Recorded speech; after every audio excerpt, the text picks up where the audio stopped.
Hello everyone, সবাই কেমন আছো? আজকে আমি আর মা মিলে যাচ্ছিলাম একটু আমাদের এখানে কাছাকাছি যতগুলি মন্দির আছে সবগুলিতে। অনেক দিন হয়েছিল যাওয়া হয়নি, তার জন্য প্রথমেই আমরা গেলাম কৃষ্ণ মন্দিরে। কৃষ্ণ মন্দির থেকে আমরা চলে গেছি লোকনাথ মন্দিরে। ওইখানে গিয়ে শান্তির জলও পাই, তো খুব ভালো লাগে। তারপর লোকনাথ মন্দিরে প্রণাম করে চলে আসি লক্ষ্মীনারায়ণ মন্দিরে।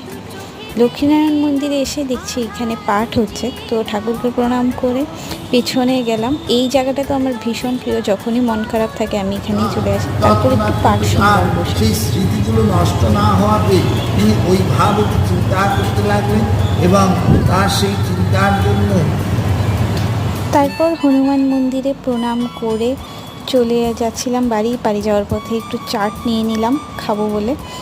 দিনটা ছিল শনিবার, তো আমার নিরামিষ ছিল। মার থেকে একটা ক্লিপ নিলাম ছোট্ট। এখানে একটা জিন্স এসেছিলো আমার, যেটা কিনা আমার একদম ফিটিং হয়নি। ওইদিকে ছিল বাবা, এখানে ওরা গল্প